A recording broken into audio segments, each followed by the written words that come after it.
எனக்கு என்ன கேட்குறா, நீ ட்ரைனிங் கொடுக்க அதுக்கப்புறம் எது மாற்ற வந்துச்சா, நீ முதல் ட்ரைனிங் வரும்போது எவ்வளோ சம்பாத்தியம் இவ்வளோ சம்பாத்தியம், அல்லது வேறு என்ன மாற்றங்கள் வந்திருக்கு, எதுலையாவது பர்சனலாக வந்திருக்கணும், இன்கம் வரணும், என்ன மாதிரி நடந்திருக்கா உனக்கு? அது இல்லாமல் சும்மாவா ட்ரைனிங் வேணும், நிறைய பேருக்கு 2-3 வருஷம் பணமாக போனதுக்கப்புறம் தான் அறிவே வரும். ஸோ எங்கே இன்வெஸ்ட் பண்ணணும், எதை படிக்கணும், யார்கிட்ட படிக்கணும், சந்தேகப்பட்டுகிட்டே இருக்கணும், எவனையும் நம்பக்கூடாது. அது என்ன மிருகங்கள் எங்கே சொல்லிக் கொடுக்கு, மிருகங்களை கம்யூனிகேட் பண்ணல. ஆனால் குடும்ப பெண்கள் தன்னால் எப்படி சம்பாதிக்கலாம், இப்போ குடிகார புருஷன்லேருந்தே காப்பாற்றிக்கலாம், மக்கள்லேருந்தே காப்பாற்றலாம், அவங்க இன்கம் எப்படி பண்ணிக்கலாம், குழந்தை எப்படி காப்பாற்றலாம், இது சொல்லிக் கொடுக்குது யார்?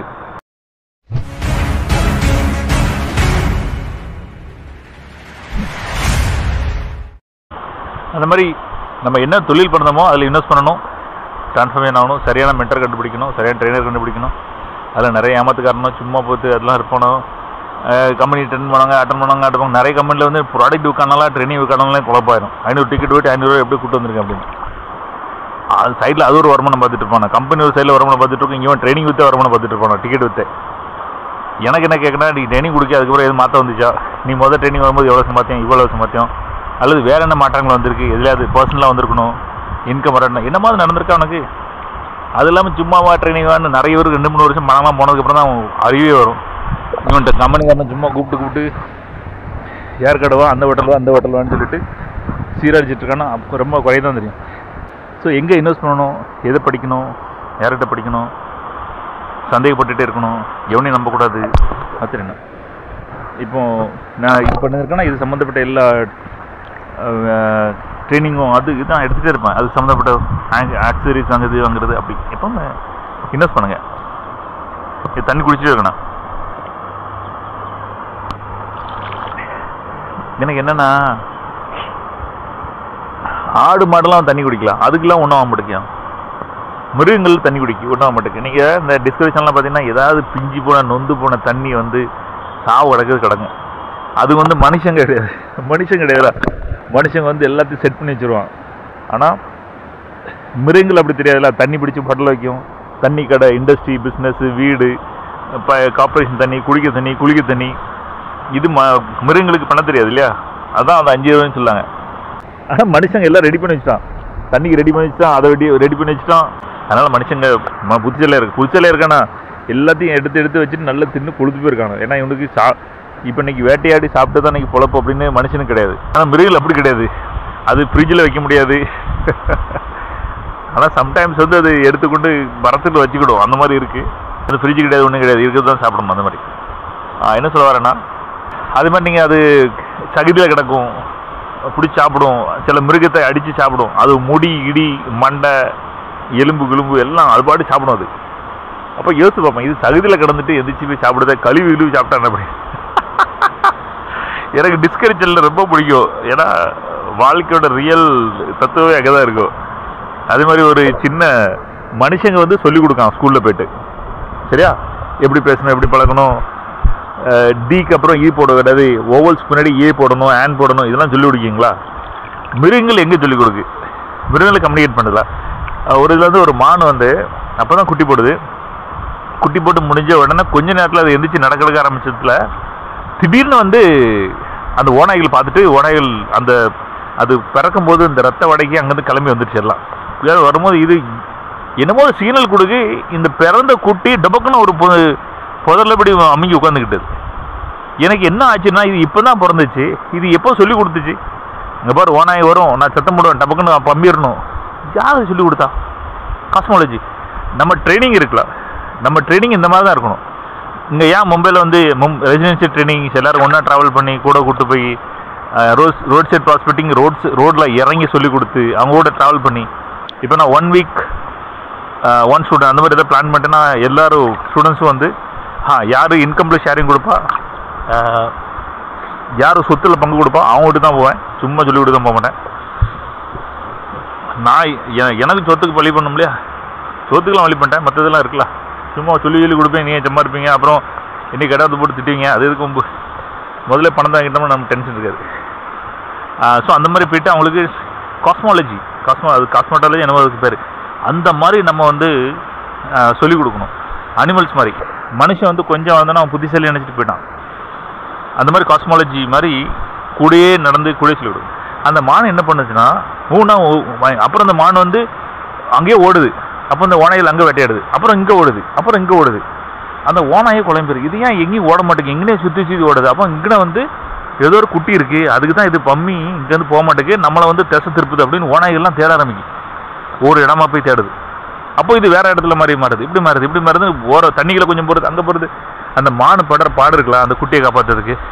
அப்புறம் கொஞ்ச நேரம் கழிச்சு பார்த்தா அது சரி அப்படின்னு எல்லாம் உடையன்னு போயிட்டு, அதுக்கப்புறம் போது அது பம்மி எனக்கு புல்லு இருக்கு அப்படி பம்மி எழுந்து வெளியே பார்க்க அந்த குட்டி. நேச்சர் வந்து எவ்வளோ படிக்கலாம் நேச்சர்கிட்ட இல்லையா? நேச்சருக்கு வந்து நல்லது கெட்டது ஒன்றுமே கிடையாது. இப்போ நாய் கோழி அதெல்லாம் இருக்குது.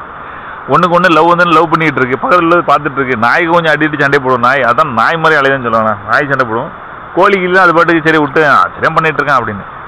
இது வந்து சொல்லுமா, நேற்று அவங்க கூட லவ் பண்ணிட்டான், இவங்க கூட லவ் பண்ணிட்டான், இவனுக்கு அவனுக்கு ஒரு கனெக்ஷன் இருக்கு அப்படின்னு கோழி வந்து பேசினா எப்படி இருக்கும்? யாருக்குன்னு இவனுக்கு இந்த கோழிக்கு அவன் கோழி அந்த கோழி மேலே ஒரு ரொம்ப நாள் கண்ணு இருக்குது, அதனால இது பண்ணிட்டு அப்படின்னு. மனுஷங்க வந்து இதில் வந்து அவ்வளோ சீரியஸ் ஆகி போய் சண்டையை போட்டு அதை போட்டு நேற்று என்னென்னா தலையை வெட்டி கொண்டு போயிட்டானா, ஏன்னா என் பொண்டாட்டி அவங்க கூட படுத்தா. வெரி குட்ரா நீங்கள். இதில் யார் அஞ்சறிவு யார் அறிவுன்னு எனக்கு குழம்பு இருக்கு. தற்கொலை பண்ணி செஞ்சுட்டா. இன்னொருத்த வந்து அன்றைக்கி நான் பேப்பரில் படித்தேன். எனக்கு பேப்பரு நான் ஒரே ஒரு நாள் வாரத்தில் படிப்பேன். வீட்டுக்கு போகிறப்ப வீட்டில் வாங்குவாங்க, அந்த பேப்பர் மட்டும் படிப்பேன். இங்கே மற்றவங்களும் கொண்டு வர மாட்டேன், நம்மளும் பயங்கர அஃபெக்ட் ஆகுது பேப்பர் படித்தா. என்னதான் பொண்டாட்டி கல்யாணம் முடிஞ்சு அந்த கல்யாணம் முடிஞ்ச வாழ்க்கை எப்படி வாழணும்னு தெரியல. ஒன்று. ரெண்டாவது பிரிஞ்சு போயிட்டாங்களாம். 2. 3வது அவள் பிள்ளைக்கு வந்து என்ன வீம்பு தானே பாருங்க. பொண்டாட்டி புருஷனும் உண்டு இல்லைன்னு பண்ணதுக்கு படுற பாடு. நம்ம கப்புள் கோர்ஸ் படிங்க, கப்புள் ரிலேஷன்ஷிப் கோர்ஸ், எப்படி ஹஸ்பண்ட் ஒய்ஃப் இருக்கணும், எப்படி சரி பண்ணணும் அப்படிங்கிற கோர்ஸ். அங்கே போன உடனே ஒய்ஃப் வந்து பிள்ளைகளுக்குள்ள பர்த்டே கொண்டாடிருக்காங்க. பிள்ளைகளை பர்த்டே கொண்டாடிருக்காங்க, வச்சுட்டு ஸ்டேட்டஸ் வச்சுட்டாங்களாம்.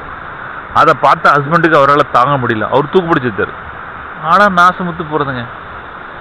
எவ்வளோ வீக்காக வந்து மக்களை வளர்த்துருக்காங்க இல்லையா? எப்படி இருக்காங்க இல்லையா மக்கள்? ஸ்டேட்டஸ் வச்சுட்டாங்கன்னா அதெல்லாம் தூக்கு பிடிச்சி செத்து போயிட்டாங்க. இல்லை யார் அஞ்சறிவு யார் அறிவு நினச்சி பாருங்க. ஒரு நாய் அது குட்டி கூட சுற்றிட்டு இருக்குன்னு தாப்ப நாய் தூக்கு பிடிச்சி செத்துருக்குமா? ஒரு கோழி எப்படி செய்யுமா? இல்லை. ஏன்னா இவங்களும் அஞ்சறிவு, இவங்களுக்கு நிறைய நாலேஜ், அதனால செத்து போயிட்டாங்க. ஸோ இந்த உறவுகளை எப்படி பார்க்கணும்? இப்போ என்னையை பார்க்க நான் என்னையை பார்க்கும்போது இவனெல்லாம் காட்டு முன்னாடியே இருப்பானு நம்மளால நினைப்பாங்க. கிட்டத்தட்ட உண்மை தான். ஏன்னா அது அந்த அந்த மிருகங்களும் நானும் ஒன்று தான். 2 விஷயம். அந்த எனக்கு கேட்பாங்க, நீங்கள் வந்து அன்றைக்கி உப்பவாசம் அப்படிம்பாங்க. உப்பவாசம்னா நீங்கள் அந்த சாமி கும்பிடுவீங்களா, அந்த கோயிலுக்கு போவீங்களா, இத்தனை விரதம் இருப்பீங்களா, அது நைட்டு ஃபுல்லாக தூங்க இருப்பீங்களா அப்படின்னு நிறையலாம் உண்டு. என்கிட்ட கேட்பாங்க, எனக்கு தெரியாதுப்பா அப்படின்னு. என்ன உனக்கு இது கூட தெரியாது? நான் எங்கள் வீட்டில் இருக்கும்போது பண்ணிட்டு தான், இப்போ அதெல்லாம் எனக்கு தெரியாது அப்படின்னு. அப்போ நான் சொல்கிறது ஒன்றே ஒன்று, இந்த மிருகங்கள்லாம் இருக்கலாம், ஆடு மாடு கோழி பண்ணை நாய்லாம் இருக்கலாம், அது நானும் ஒன்று. அது என்னைக்காவது சொல்லுங்கள், நீங்கள் வந்து நீ அந்த உப்பவாசம் இருந்தியா, அந்த விரதம் இருந்தியா, இந்த கோயிலுக்கு போனியா, அந்த சாமிக்கு போனியா, எது செஞ்சியா, இந்த பேர்களெல்லாம் பார்த்தியா, இது பார்த்தியா, கயிறு கட்டு வச்சியா, பிள்ளைக்கு பேர் வச்சியா, மொட்டை போட்டியா, விரதம் இருந்தியானா, அந்த கோயிலுக்கு இத்தனாம் தேதி இந்த கோயிலுக்கு போனால் ரொம்ப நல்லது அப்படின்னா போனியானா தெரியாது. நானும் மிருகம் ஒன்றுன்னு சொல்கிறேன், நீங்களாம் மிருகம் தாடா, சும்மா புத்தின்னு சொல்லிட்டு இந்தியா செஞ்சிட்ருக்கீங்க அப்படிங்கிற பேரில் கோயிலுக்கு ஆவரில் எவ்வளோ சண்டையை போட்டு கடுப்பேற்றிட்டு இருக்க பணத்தெல்லாம் கொண்டு கல்லில் கட்டிக்கிட்டு ஜெயின்லலாம் அவ்வளோ வெறியும் ரத்தத்தை உறிஞ்சிருவானோ, ரத்தத்தை உறிஞ்சி அவ்வளோ பணத்தையும் கொண்டு கோயிலில் கட்டுவானு, பலன்னு கோடி கணக்கில் கோயில் வச்சுருப்பானோ. நான் உண்மைதான் சொல்கிறேன், யாருக்கும் உதவி பண்ண மாட்டாங்க. ஆனால் இந்த படம் மக்களை மாற்றுறதோ, இது என்ன மாதிரி உலகம் இது? இவர் வந்து என்ன ஜென்னிலா ஏதோ வண்டி வந்துட்டாங்க, விஜய் வந்து அந்த வண்டி வாங்கியிருக்காரு, இவர் வந்து இந்த வண்டி வாங்கியிருக்காரு, BMW வாங்கிட்டு சுத்தாரு, அஜித் எல்லாம் கோடி கோடியாக வண்டி வச்சுருக்காங்க. இவங்களாம் மக்களுக்கு கொடுக்குன்னா சொல்ல வரல. இவன் வந்து இந்த புத்திசாலி இருந்தங்கண்டு இவன் இந்த பணத்தெல்லாம் மாற்றி ஒரு சைடே போயிடுதுல்ல. இவன் வந்து அந்த ஆசையை உண்டு பண்ணியிருக்காங்களா மக்கள், என்னது பேரு புகழ் உண்டு பண்ணது, அவன் நல்லவங்கிட்ட உண்டு பண்ணது, மக்களுக்கு என்டர்டெயின்மெண்ட் இருக்க வாழ்க்கை நொந்து போயிருக்கும்போது இந்த படத்தை பார்த்து, ஜோக்கை பார்த்து, ரீல்ஸை பார்த்து, காமெடி பார்த்து, அவங்கெல்லாம் இந்த சத்தீஷ் தீபா அதெல்லாம் எவ்வளோ வியூஸு, அவங்களாம் மில்லியன்ஸ். அப்புறம் திடீர்னு வந்து ஒரு ஹோட்டலில் போய்ட்டு, இந்த ஹோட்டல் நல்ல ஹோட்டல், சாப்பாடு நல்லாயிருக்கும், அப்புறம் வந்து இந்த நகை வாங்க இங்கே வாங்க அப்படின்னு இவங்க என்டர்டெயின் பண்ணி அவங்க சமாளிச்சுட்டு இருக்காங்க. மக்கள் நொந்து போய்ட்டு இவனுக்கு என்ன சொன்னு தெரியல. இப்படி இதெல்லாம் 5 வகை அறிவு 6 வகை எப்படி எடுத்துக்க முடியும்? எல்லாருக்கும் ஷேர் பண்ணி சேர்ந்து, அல்லது இப்போ எங்கே வந்தாலும் சரி, எங்கள் டீம்லலாம் ஒருத்தவங்க பணத்தை கொடுத்துட்டாங்க, உடனே அந்த பணம் வந்து எனக்கு வேணும், பணம் வாங்கணும், அவங்க பணத்தை வாங்க இல்லை குறியாக இருக்காங்க. என் கூட 50 பேர் பணம் கொடுத்துருக்கான். அவனுக்கு நான் தான் பணம் வாங்கிட்டு கொடுக்க இருக்கேன். அது என்னை பிடிச்சி கேட்டால் திட்டுவானோ அது வேறு கதை. மக்களுக்கு எல்லாரும் தன்னை பற்றி மட்டும் கவலையாக இருக்கு. நான் ஒன்றும் அவன் சொத்தகத்தெல்லாம் பந்து எழுதி கொடுக்க சொல்லல. ஏதாவது பண்ணு, ஏதாவது செஞ்சு சரி. ஆனால் நான் பண்ணுற மாதிரி எம்எம்ஜி பண்ணுற மாதிரி எவனும் பண்ண முடியாது. எந்த ஆக்டரும் பண்ணலை, எந்த ஒரு தர்மகர்த்தம் பண்ணலை, எந்த கோயில் இவன் அது என்னது திருப்பதி கோயிலாக இருக்கட்டும், இதாக இருக்கட்டும், தர்மகர்த்தா இருக்கட்டும், பிஎம்ஆர் இருக்கட்டும், சிஎம்ஆர் இருக்கட்டும், யாருமே பண்ண முடியாது. அவங்களாம் ஒரு இனி குடும்ப பெண்களுக்கு 1000 ரூபா, அந்த 1000 ரூபா வச்சு குடும்பம் ஓட்டிடுமா? இல்லை. ஆனால் குடும்ப பெண்கள் தன்னால் எப்படி சம்பாதிக்கலாம், இப்போ குடிகார புருஷன்டே காப்பாற்றிக்கலாம், மக்கள்கிட்டே காப்பாற்றலாம், அவங்க இன்கம் எப்படி பண்ணிக்கலாம், குழந்தை எப்படி காப்பாற்றலாம், இது சொல்லிக் கொடுக்குறது யார்? எவனுமே சொல்லிக் கொடுமா. எந்த கடவுளும் சொல்லிக் கொடுக்கல, எந்த மதத்திலையும் சொல்லிக் கொடுக்கல, எந்த புக்கு குரான் பைபிள் இவங்க யாருமே இவங்களை காப்பாற்ற முடியாது. நான் எம்எம்ஜி பண்ணிட்டு இருக்கலாம், இது எவராலும் பண்ண முடியாது. பண்ணல இருந்தால் என்கிட்ட 1 to 1 வாங்க, அவங்க வந்து பேசுவோம். அரசியல் மாற்ற முடியாது. எந்த அரசியலும் அது நீங்கள் எவராக இருக்கட்டும், சிஎம்மாக இருக்கட்டும், பிஎம்மாக இருக்கட்டும், இந்த வீடியோ காலங்காலமாக இருக்கும். நீங்கள் சொல்லும்போது சிஎம் பிஎம் மாறி இருப்பாங்க. யாராலையும் மாற்ற முடியாது. எல்லாரும் அவங்கவுங்க கட்சி கொண்டு போகிறது. இப்போ யாரும் சொன்னாங்க, சார் நீங்கள் சிஎம்மாக இருக்க பின்னாடா ரோட்டில் இருந்து இப்படி கத்திட்டு சாவுதுக்கு நான் இவ்வளோ பேசிகிட்டு இருக்கேன். எல்லோரும் சிஎம் ஆகணும். அப்படியே வந்தால் அவங்க எப்படி பேசுவாங்க அப்படின்னா, நாங்கள் வந்தோம் அப்படியே உலகம் மாறி சொர்க்க பூமியாக மாறிடும். எத்தனை வருஷம் ஆனாலும் சொர்க்க பூமியாக மாறாது. நீ சம்பாத்தியா தான் உனக்கு சோறு, நீ வேலை செஞ்சால் உனக்கு சோறு. உன் கடன், உன் வீடு, உன் பிள்ளை குட்டி மொய் செய்கிறது, நீ படிக்க வைக்கிறது நீ மட்டும்தான் பண்ணணும். எந்த அரசியல்வாதி, எந்த சாமியும், எந்த கூட்டமும் சாமி பண்ணால் உங்களுக்கு கோவம் வரும். சாமி உங்களுக்கு பண்ணுவாங்க. நான் சாமிலாம் சொல்ல, ஆனால் நீ செஞ்சிரு. சாமி செய்கிறது ஆப்பர்ச்சுனிட்டி நம்ம கொடுப்பாரு. அதுக்கு நீ ரெடியாரு. ஆப்பர்ச்சுனிட்டி கொடுக்கும்போது செய்யலைன்னா வேஸ்ட்டாக போயிரும்ல அப்படி சொல்லுங்கள். சரி, போதும், ரொம்ப பேசியாச்சு. அடுத்த வீடியோ பார்ப்போம்.